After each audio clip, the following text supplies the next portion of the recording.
I'm doing well. How about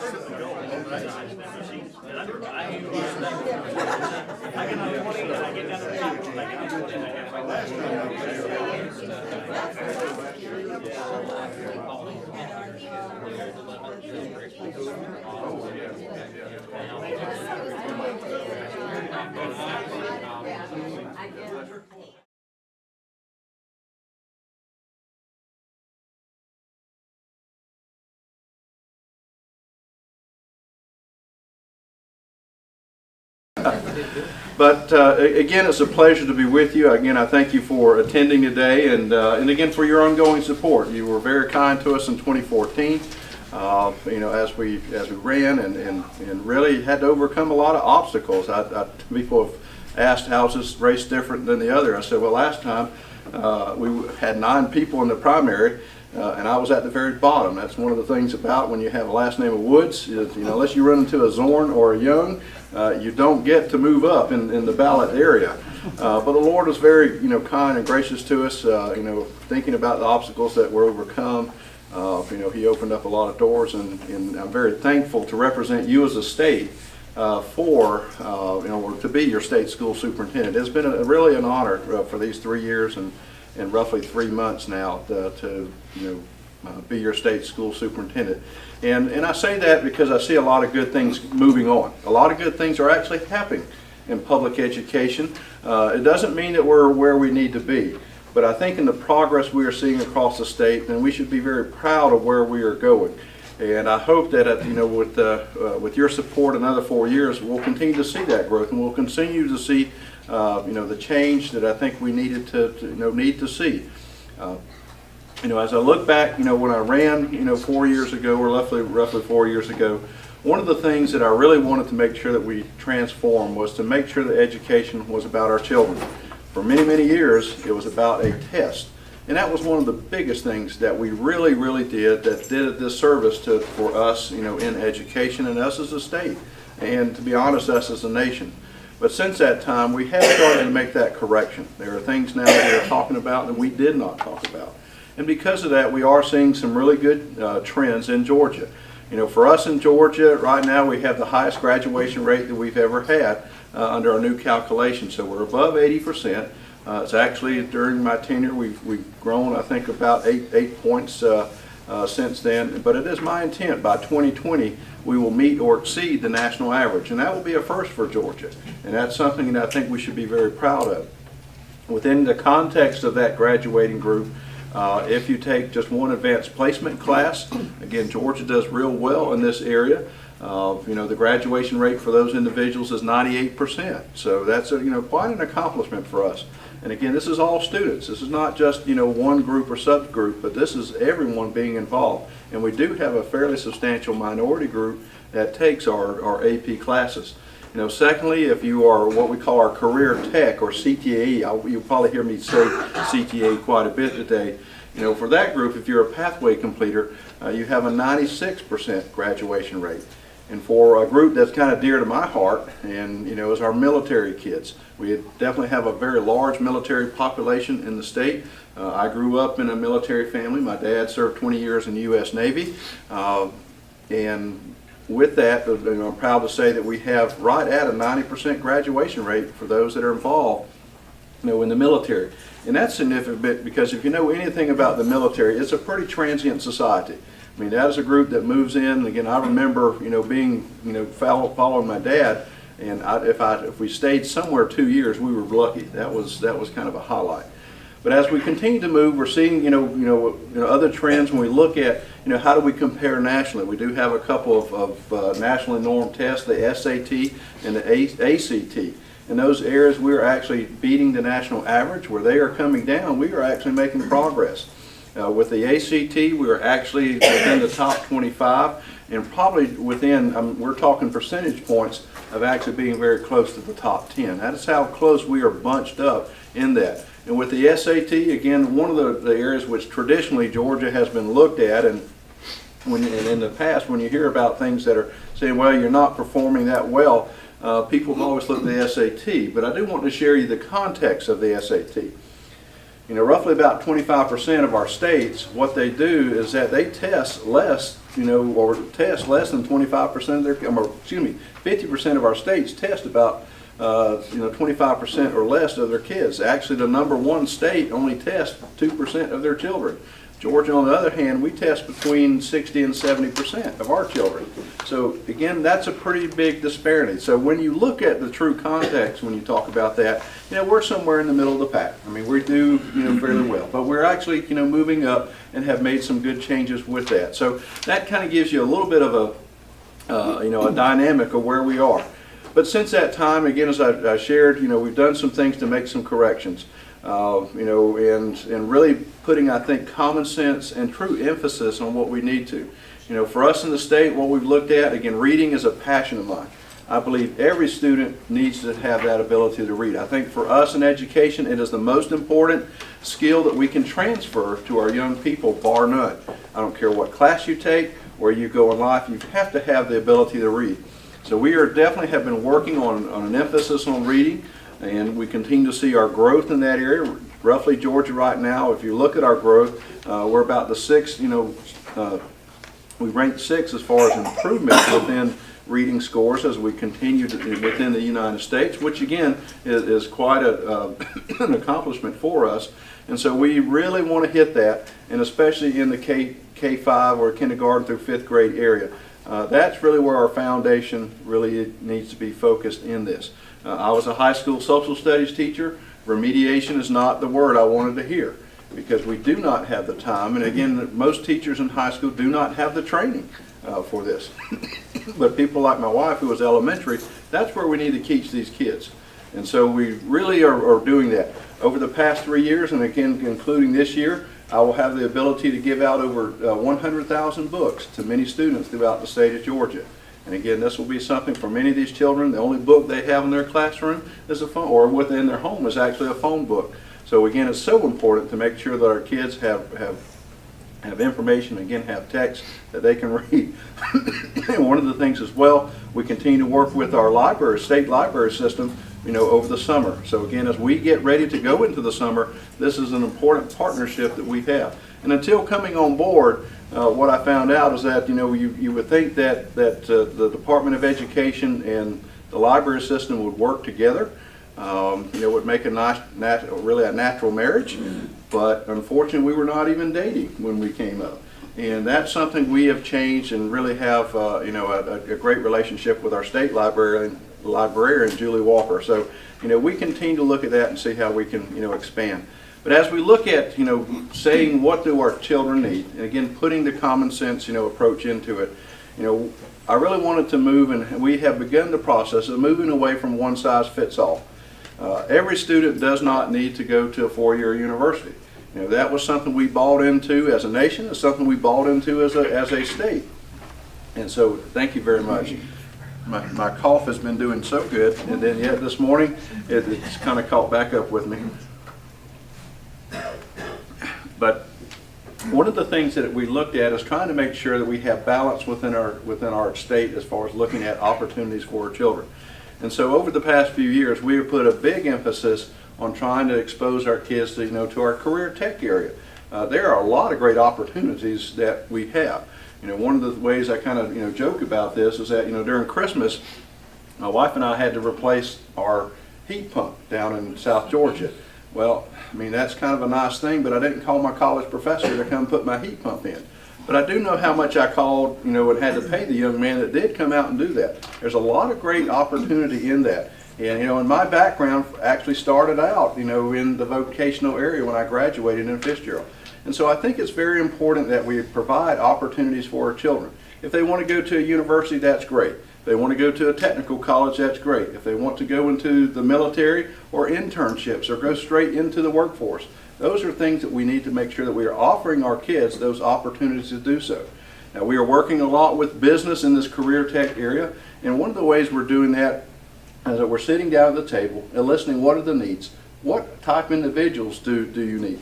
We're working with individual school districts and, to say, are there some programs that you need specifically within your community that we can help and create pathways or at least courses that support your local area. We've done this for Elbert County. They have a wonderful mining industry up there. Well, We created pathways, and now we have individuals that actually have internships with the mining industry up there. We have young individuals that are working. And of course we have a little thing called the film industry here. Well, we've worked with Pinewood Studios to create, pathways and courses that align with the film industry. In fact, they were actually up at the office the other day creating, new courses in which we will begin to prepare people who actually write the scripts and write the playwrights and things, within Georgia. That is something we do not have. And most of our individuals, if they go that route, they have to travel out to California to be a part of the writers in this area. So, we look at advantages there. Down in Houston County with Frito-Lay, they needed industrial maintenance. Well, we created courses, again, that aligns with them. So, again, we are very open to listening to the communities and working with business, to really expand that area. Probably the one area in which business has been consistent on, which we are now working to really make sure we have an emphasis at, is on soft skills. Making sure that our kids not only know it's important to show up for work, but it's important to show up for work on time. It's important to show up on time dressed properly. Okay? It's important to know what it means to be a team player, to support, to think, and be a problem solver. So those are areas in which now we are integrating within our courses, and again want to see that for our young people to give them that advantage throughout life.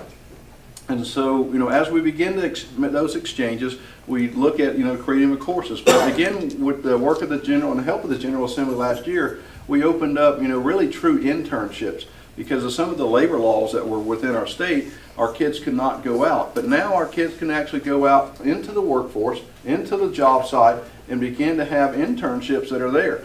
One of the areas I know down in Columbus, Georgia, we have an industry called Pratt. They make jet engines. But we have high school students that are making jet engines. So again, you see all the planes that are, of course, flying around, but our kids are involved with that. Pratt is paying them a good salary. I think anywhere from $11 to $15 an hour. Not too bad. I remember making $3.25 when I was working, so life has changed a little bit. But also what Pratt is saying is that not only will we do that for you, if you will stay with us, we will pay for your school. We will give you the opportunity to stay with us, and again, you will come back, complete your school, and work for us full time. So that's the way business, again, continues to expand, and again, the proper relationship we should have. For us in education, for years, we were real great about building castles, and we were real great about building moats and deciding who could and could not come in. But as I've shared since taking office, we got to be missionaries. We have to be out in the community. We have to be engaged in the community, because that's where we get to know people. That's where we build relationships. And relationships is really the most important thing that we deal with. That's something that we have to make sure that we ensure. And for myself, and again, what I share as teachers, teachers, the most important thing they can do is build a relationship with their students. That's what makes a difference. You think about who was your favorite teacher in life. Well, I guarantee you, I did not know that person and probably have not met that person. But I can say this with absolute certainty. That person had a relationship with you. I know Mr. Cox, I know Mr. Hudson, Miss Phillips, Miss Michaels. These were my teachers. I know them by name. And each and every one spent time and they knew about me. And I think one of the reasons that I was a very successful teacher was because I knew my kids. In fact, I probably knew my kids better than some of the parents knew their kids. I knew everything that was going on in their lives. And that is so important as we think about, especially in today's society. But as we look at expanding areas and opportunity as well, what we have, that I'm really pleased with is that we've started the process and began over the past 3 years, emphasizing the fine arts. It is extremely important that our kids are exposed to band, music, dance, drama, art. These are classes that are critical. They open up the imagination, they open up the creativity. Everything you learn in your core classes can be applied to the fine arts. And you think about, music, and which one of the things I share. When you talk about 4/4 time, you were talking about fractions. That is something, again, when you look at music, it is something that is full of math integrated throughout. And again, by blending and showing that relevance, that makes our kids, I understand how that works. I understand why this is important. And so this is something that's extremely important to me. Prior to coming on board, we did not have a person who actually dealt with fine arts. In fact, there had been a 23-year absence at the Department of Education in which we did not have someone dedicated to that. And we paid a price. Our standards were outdated. In fact, some of them actually predated me when I was in a classroom teacher. I can tell you that's been a few years. And so this is something we made sure that we had and we put in place, for our young people. But also with that, one of the things which I'm very pleased that we did, and one of the things that I ran on, was to make sure that our kids had a personal finance course. Now, I think personal finance is extremely important. I was a high school social studies teacher. I taught economics, but the course that we taught, economics, was nice, but how many economists do you need in the state? Okay, there's a limit with that. But I can guarantee you this, each and every child can benefit from a personal finance course. Our kids need to know how to manage money. They need to know how to operate a checkbook. What does it mean to have a credit card? How do you buy a house? How do you think about planning for the future? How do you pay for higher education and these things of this nature? So this past spring we were able to create a course. It is now an elective course. I hope to make some changes with that, but I can at least say we do have the course in place that we now can support what goes on within that area of education. And as we kind of build on that, talking about the benefit, we look at dual enrollment as well. Dual enrollment now has expanded opportunities for our children. By the time you graduate from high school, you can at least have 2 years of college credit. This is 2 years of college credit. It's not taking new money, but again, using our existing resources to make sure that our kids have options to go. So if you want to go to the university technical school system, that is now available to you. Now, in conjunction with that, if your grades are good, you can apply for the Hope Scholarship, and in all essence, you can have your 4-year university or degree paid for. And that is substantial. Right now, the average debt in Georgia for anyone who's involved in higher education is $28,000. Okay, so that's pretty significant. And again, I like to build on top of that and say about the time these young people get ready to graduate, or in the process in higher ed, they like to start putting little rings on their fingers. And when they do that, and when that person said, "I do," in all likelihood, they are also giving their mate an IOU for $28,000 as well. So not only do you have $28,000, you now have collectively as a couple $56,000 in debt. And I can tell you that causes an issue, because within Georgia, you look at our divorce rate. The divorce rate within Georgia is roughly between 50 and 60%. The number one cause as associated with divorce focuses around money. Now again, I start to make the dots and try to make sure that we start looking at that. If we are able to save families, I will say this with absolute certainty, we will make the biggest transformation in public education. That is what the key to education is, the stability of the family unit. That has not changed in all of history. When you look at history and you look at the shape of the family unit, you find whether you were either thriving or you're going down a path of destruction. And that is the case, and that is very true. We cannot replace the family unit at school. That, is something that we have to be very mindful for. We need the families together. We need them working together because they have an input, on what their child's education will or will not look like. So, that's kind of where we're at with that. Yes. The questions. Sure. I want to get to that. Sure. Yes, ma'am. What are we doing for our kids that have disabilities? We have so many kids now that are have Asperger's and ADHD. There really are no avenues for them as far as I know they have their IEPs and things like that, and their VIPs, but they don't have after high school. The parents are going, what now? What do we do with our kids now that have no way of driving or getting to a job or having job skills? I have an autistic grandson who went down to Roosevelt Academy. A lot of promises were made, and I don't think they were kept. Well, within the state, what I am seeing is that we do have a lot of initiatives, especially at the local level. Preparing our kids, like I said, I think having an emphasis on the CTAE program. These are areas in which you can offer skills and, again, training there. Also looking at support. Again, for those not saying you cannot even go to a 4-year university, but I think we're expanding the opportunities for them.